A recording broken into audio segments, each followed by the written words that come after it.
tabiat in'omi, tabiiy narsalardan hamma faslda foydalanib qolish kerak. Tarvuz bizning organizmimiz uchun juda ham foydali.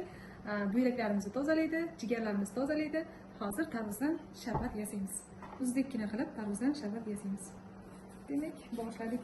Qanaqa chiqar ekan bu?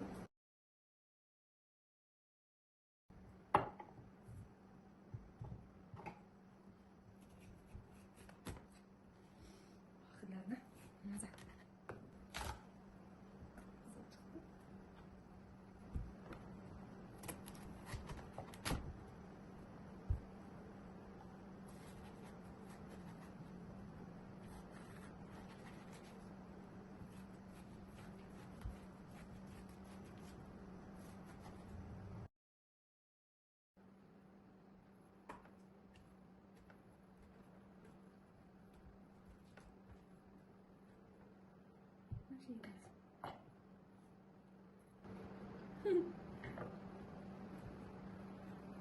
Çünkü yiyince bitti.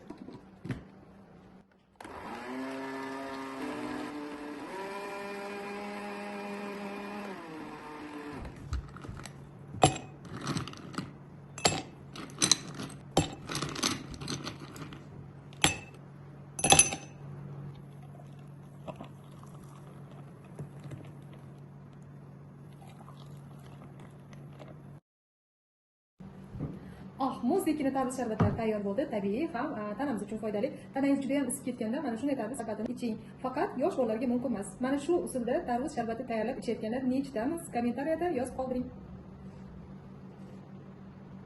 Mazza. Sizlar bilan kosmetolog Vali va Mohira bo'ldi. Bizning kanalimizga obuna bo'lishni unutmang, chunki kanalimizda har doim tabiiy bo'lgan foydali retseptlarni berib borishda biz davom etamiz.